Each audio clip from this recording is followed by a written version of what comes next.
माणसाक आवड असली की सवड आपोआप गावता. आज गेल्ले संकष्टी असा आज, पण एका लग्नाक गेल्लंय. थंयसरच जेवण इलंय. वेळ भरपूर होतो.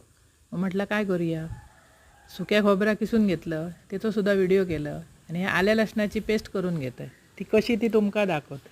ही ना 15-15 दिवस फ्रीजमध्ये राहता, फ्रीझरमध्ये डब्यात घालून ठेवायची. आलं आणलं, स्वच्छ धुतलं, तासलं आणि त्याचे बारीक तुकडे करून पाण्यात घालून ठेवलं. चुपकोबर लसूण अशी सोलून घेतलं. हे तुम्ही पाण्यात घातलास तरी सोलून येतं, मी पाण्यात घालता येते का पटापट साला येतं. सगळा मिक्स करून मिक्सराक लावून बारीक करून घ्यायचं.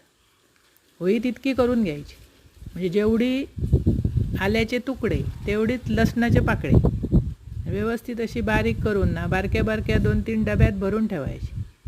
सकाळी उठलास की डबा आधी बाजूक काढून ठेवायचो, कारण सगळ्या जेवणाक ती आल्या लसणा पेस्ट लागतात. अशी करा, साठवून ठेवा. आवडतली तुमका आणि आवडल्या चॅनल सबस्क्राईब.